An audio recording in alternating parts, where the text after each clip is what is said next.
What if reality is not random, but it is instead coded? Well, Jose Miguel Calderon Carpio is a transformational CIO. He's an award-winning tech strategist. And most importantly, Mr. Jose Miguel is the author of A Code Called Cosmos, which argues that our universe may operate more like software than stardust. We're here on the Marketer of the Day podcast with Robert Plank. We're brought to you by dfypodcast.com, where your content becomes a lead generating machine. But the content we're discussing today is reality. It's about how life is not an accident, how we can avoid being an NPC in the world and just tap into the universe, which appears tuned for life. It's intentional. It's fascinating. There's so much. So, Mr. Jose Miguel, glad to see you. Glad to be speaking with you. Robert, pleasure to be in your show. Thanks for the invitation. Really excited to be here. I'm excited too. And so, what are you all about? What just has you so just focused, passionate? What gets you up in the morning? Well, after 35 years working in different large company, right now I'm retired from J&J, my last company, and I'm really enjoying the time, basically doing some consulting on areas that I'm very, very interested, and inventing a little bit, studying a little bit. I've been studying all my life, and publishing books as this one and others, but this is very, very interesting, I think, for yourself. I like it. It's life enrichment, right? You're never done. There's always more to learn and teach and build and grow. And what's this all about? This big idea you have in A Code Called Cosmos about? It's like kind of spooky, right? This idea that the universe is possibly constructed, but it's so big and bizarre that we can't even really comprehend. But it's also old. It's hard to think about it, right? Like we're these like 80-year long organisms, but we're talking about like billions of years and billions of light years. It hurts the brain. So what is the world and the universe all about? Well, the reason I wrote this book is because two things were happening at the same time. On one side, the more we know, the more we learn. Some of the facts that I dramatically believe, the randomness of the universe that perfectly fits what we need, start like having a little bit of cracks, then bigger cracks, and then didn't work at all. And at the same time, we're in a moment very important in society where everything is changing. And maybe the biggest thing that happened in the last, 1,000 years is the AI that changed basically everything. So when these two things are happening at the same time, and you try to connect, you get a code called Cosmos. The first thing is that it's really the standard, the way of why things are how they are working, because every time you read a little bit more, you say, yeah, but this observation doesn't match with the actual expectation. Actually, it's totally different. It's the opposite. For instance, I was so happy when I learned about the Big Bang, so solve every problem. But as a Big Bang, usually things slow down. Actually, things are accelerating. That doesn't make any sense. And then you say, okay, and the Big Bang is at least explain the mass of the universe. And it doesn't explain 95% of anything. And then galaxies are rotating they are rotating in the wrong way. So the more you know, the more you learn, the more you realize that maybe the theories are not as good as should be. And then, you start going a little bit deeper and see, well,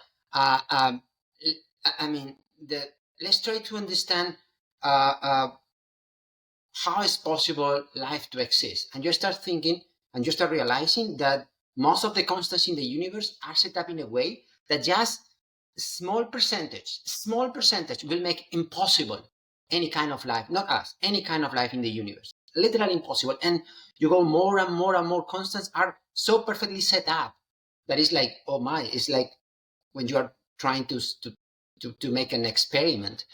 And then you go with the way Cosmos works. You start going, and we go with about in the book, and you realize, well, but this specific equation about, electromagnetism is so perfectly coded, and everything works as is. And I review a few equations and a few things, and like, it's too perfect. It's too beautiful. and it's too Right. impossible to be like totally random. So, and then you start thinking, okay, but what about life? I mean, I'm I'm I'm I'm studying the computer science, a little bit of science in Harvard Medical School, or I mean a little bit of math, and you realize about the proteins that is basically the core of everything that we have. I mean, similar to our proteins, they exist in comets that are older than Earth. That doesn't make a lot of sense to be generated here, but they're not for sure. We are sure of that. And the possibilities of in a random way to have a protein is very small. And to have so many proteins that work so well, it's so small. So you start seeing everything and you start realizing our current theory is not working for the big things. It's working when you go to the standard evolution. So, I mean, yes, you evolve from more simpler things that they get more complicated because natural selection. I think that's easy. But when you try to get the beginning, the whys, it doesn't work like that. So what I do in the book is try to review all of that in a very scientific way, and I realize we can think on different approaches, and I think on a different approach that perhaps makes more sense. And I start considering the implications of that. And there are many implications. That is basically, I mean, the first part of the book.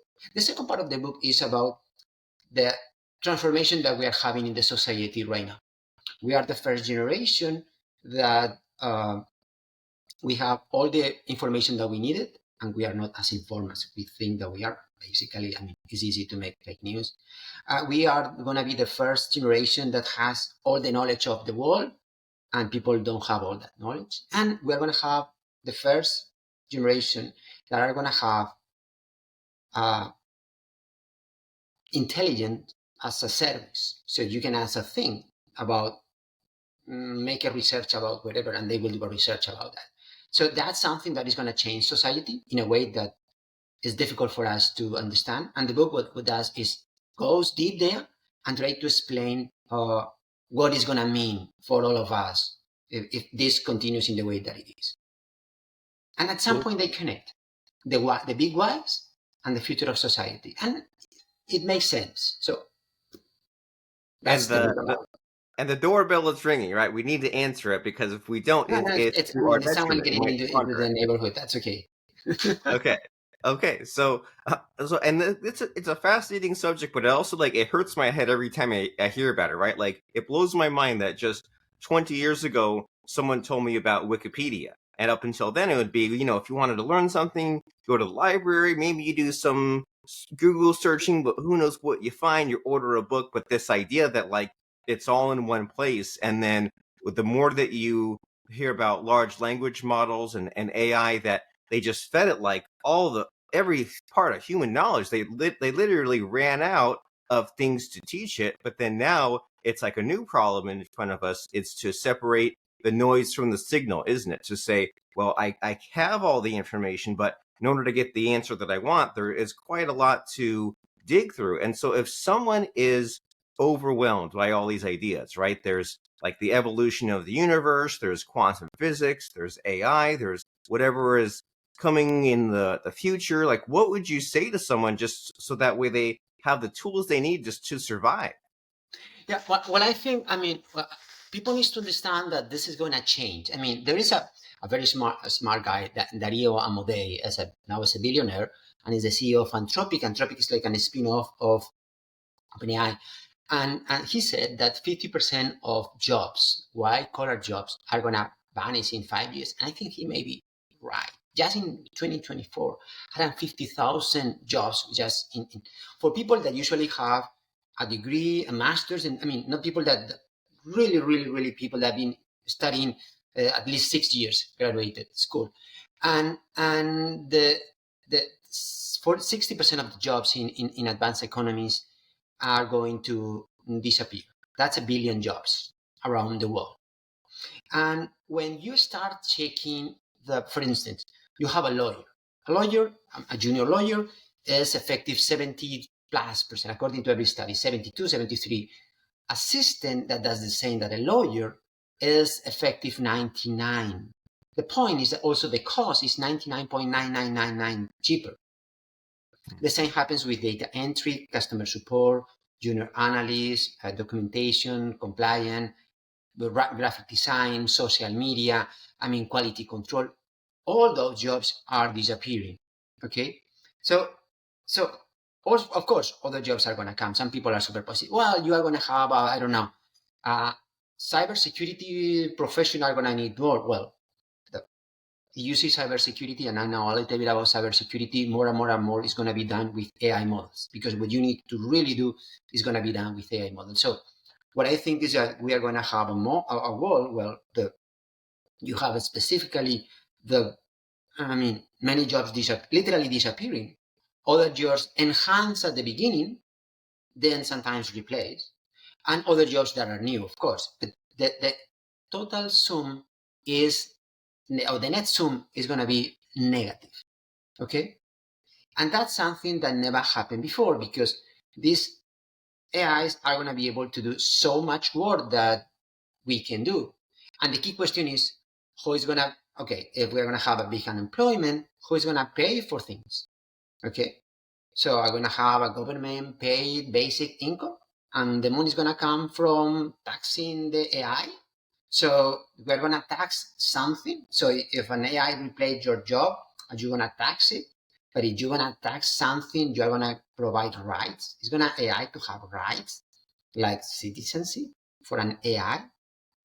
AI representatives, AI president. These are conversations that you think this is crazy. In 10 years, you will be having those conversations about taxing AIs, because, this number of jobs are disappearing, and the money, people cannot pay just more taxes because it's impossible. So the world that we are going to is very different to the world that we came from. So people are going to start thinking more on the whys. I want to start thinking more on what is my purpose. If any work that I can do, the can be done, or most of the work are going to be done better by an AI. Doesn't mean all the works, but it's enough number of works to make a significant impact and to reshape society. And this book is about what are the options that we have, what are the things that we can learn in order to keep active and still making some money. Maybe not a lot of money, but some money, so you can have a decent life. And who's going to be the ones that are going to do the best in this new world that is coming, etc., etc., etc.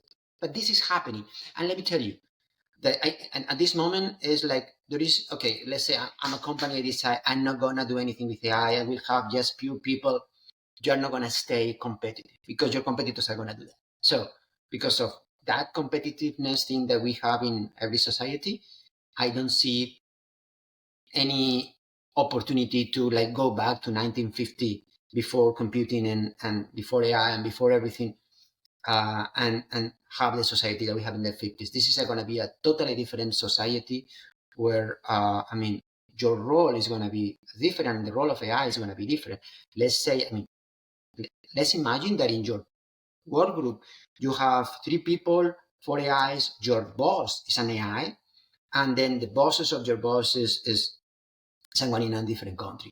All of that is going to be a new way of working, and you really need to be competitive because the AI doesn't stop, it's not tired, doesn't need to have a coffee break, it doesn't have difficult mornings, so it's not, I'm going to go to a game with their kids on Friday. None of that happened with an AI. So it's difficult to compete. So you Yes. need to know how are you different and how you can compete, and what do you need to learn in order to do that in a different way.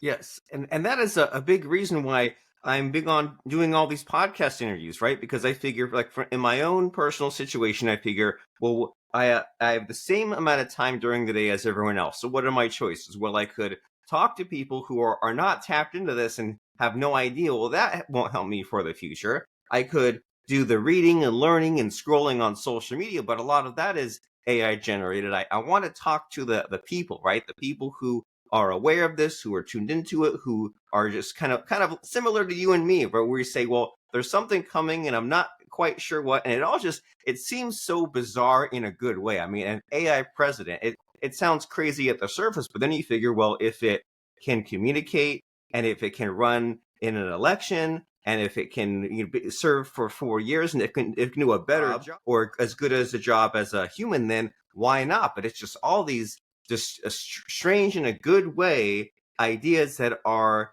in front of us, and it's just so much to take in, right? That's what you're saying about how some jobs will go away, but some jobs will be added, and it'll be a net negative, and then we have to tax the AI to make up for it. It blows my mind as far as what the future will be like, and so and also, whenever someone talks about AI, and I feel like, okay, there's always the gaps in my knowledge. I'm like, hey, I should ask AI about that, right? Well, if you say, well, this and that job will be replaced, if someone says, I don't think that's true, you can ask AI, well, how will a cybersecurity job be replaced? How will a truck driver, how will a neurosurgeon be replaced? And it will tell you.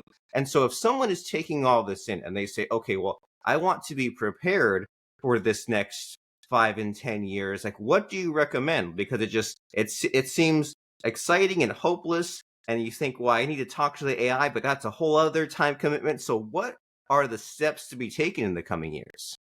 Well, I think that first we need to understand uh, why are we so different of other simians like chimpanzees. Okay, there is something that we can do that they cannot do.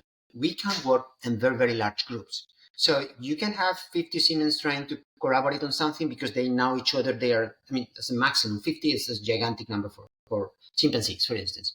But you can have 1 million people working in the world to I mean, send a man to the moon or to make an iPhone, because they have the same story. They believe the same stories. They believe in money. They believe in country. They believe in religion. I mean, things that we believe that help us to work together. Okay. And we are very powerful, not because we are strong. A chimpanzee is stronger than you. I'm sorry, it's stronger than you. I mean, it's true. And you can collaborate with so many humans that there is nothing they can do. You are going to always win. The problem that we have is that machines are very, very good collaborating. I mean, they are designed to work together. So when you think on an AI and mostly on a super intelligence, you don't think, I mean, like in the movies, like this is Skynet, this is the killer robot that is in some place in the desert that you need to blow up everything and the AI is done. I mean, you need to think on a network that is basically working around, that is collaborating as one mind. And we have a limit. I mean, the way we collaborate is very limited because we speak, we listen, it's very slow, very, very, very slow. Sometimes we read that it takes time and it takes time for us to learn. Machines is not like that. Machines can learn very, very fast, very, very, very fast, can process information as fast as they can. And they don't have a limit on how big can be in their brains. Our brain cannot be bigger because then we cannot born it. And actually it's too big and it's a problem. But Right. there is no limit to do a bigger data center. So the problem that we have is that we are competing with something that has no boundaries or no limits. So eventually, what we are going to have is something that is called superintelligence. Some people say it's going to be 2027. Elon Musk is going to say that it's going to be the end of the year. Some people say that it's going to be 2030, 2035. The discussion is not if it's going to be 26 or 30. I don't care. The discussion is, so what are going to do if there is something that vastly outperforms every human mind across all the relevant domains? Okay? It means that this thing may have a consciousness, a sense of awareness, agency, and maybe values. And it's so smart that learns from itself, I mean, improves itself. For us to improve takes years. For AI takes very, very, very little. So improves itself and is accelerating at a speed that we cannot understand. So I think that the problem of the discussion that we need to have is, when superintelligence is here, what are we gonna do? Are we gonna like put in a lab, like and disconnect if it's bad, and keep connected when it's good? Because that is gonna be a problematic thing. Because this thing is gonna get smarter and smarter and smarter. It's gonna need more energy. And we can talk about energy if you want.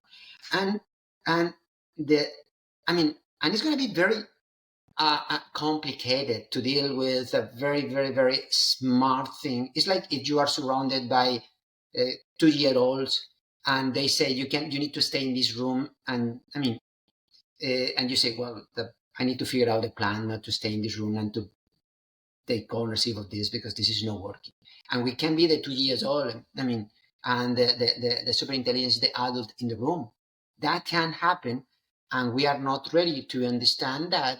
So, I mean, we can have some issues in the coexistence. We don't even have frameworks because right now the AI is property, and maybe there's not that happy when it has conscience to be property. So that all of that is something that we need to consider.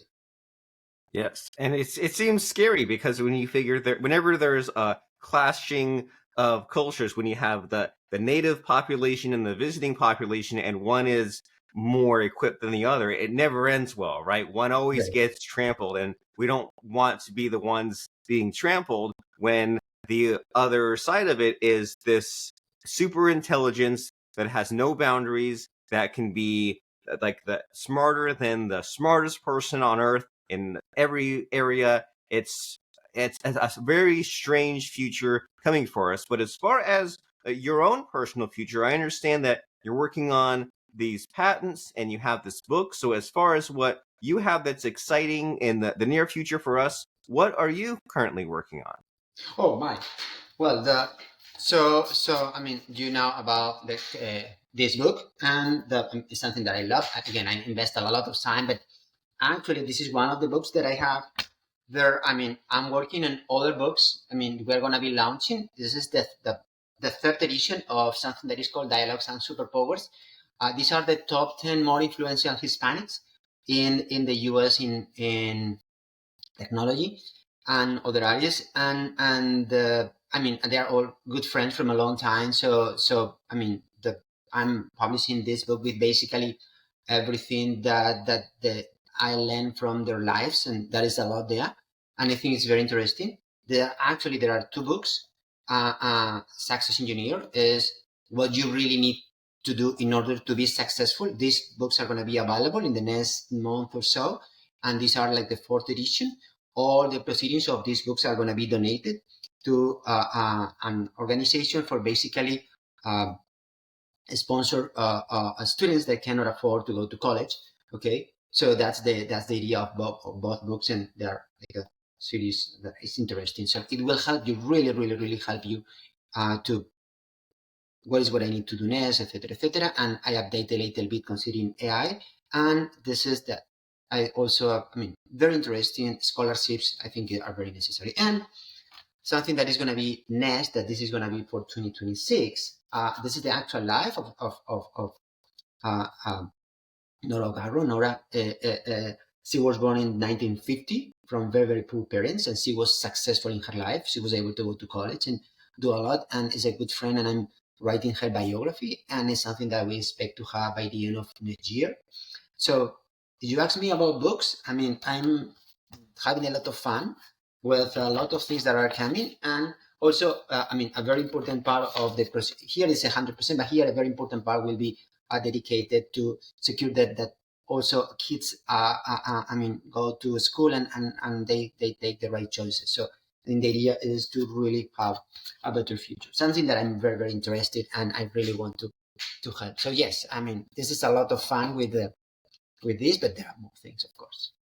Yes, that better future is important, isn't it? You figured out success, you figured out the money, and now it is time to give back for the next generation. And the work is never done, or there's still more to learn and write and work and communicate. And if Mr. Jose Miguel Calderon Carpio's ideas excite and interest you, then you need to check out his book. There's those many books coming out, but the one we really want you to check out is called A Code Called Cosmos: Decoding the Universe's Blueprint, because every breakthrough in science, from quantum mechanics to AI consciousness, reveals that our universe operates more like an information system rather than random matter colliding in space. And we're living through this moment when our fundamental assumptions about reality are being rewritten. You've heard about some of these things, like why is the speed of light what it is? Why is gravity what it is? Why is pi the way it is? Why is the protein folding that way it is? Like there's these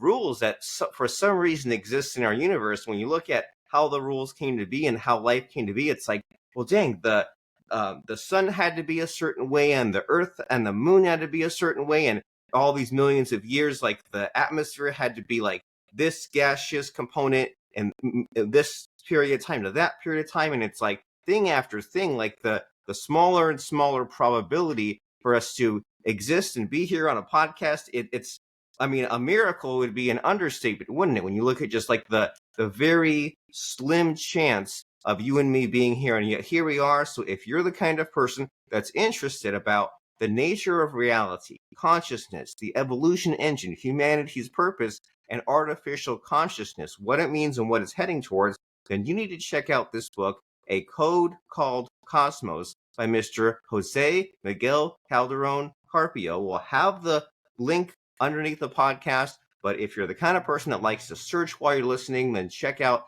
A Code Called Cosmos. And before I let you go, Mr. Jose Miguel, I've had such a blast speaking with you. We've jumped around so many different topics, but it's time for the scary part of the podcast where I try to stump you. I try to put you on the spot by asking you about a fun quote or lesson that has served you. So what comes to mind as far as a fun quote or lesson?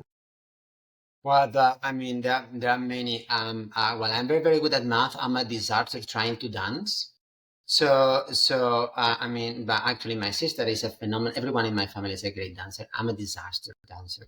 So I remember, I mean, many years ago, my sister trying to teach me how to dance for my wedding. I said, I mean, of course, she resigned. Said, okay, there's no way. And I really try. I'm a very, very bad. But I mean, I'm not a shy person, so I really try, and I'm a mess.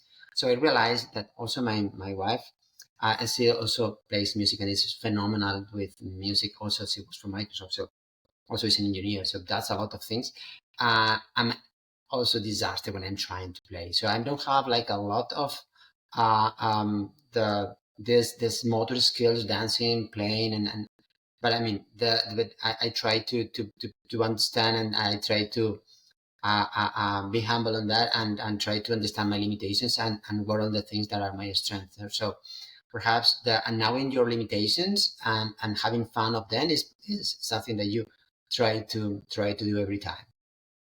I like it. They call it self-deprecation, right? You know your limitations, but you also have fun. You don't take it personally. You do your best, you improve, you borrow from others, you learn. And let's keep that in mind as we're pondering our own existence, our own improvement, our own next steps. A Code Called Cosmos, a very excellent book by Mr. Jose Miguel Calderon Carpio. It's been a blast speaking with you, friend. Thanks for being here. Thank you, Robert. I really appreciate it. Has been phenomenal. I mean, these minutes have been like super fast. So, I mean, let's continue the conversation whenever we have the chance. Thank you so very, very much, Robert. A pleasure. Thank you. Pleasure as well.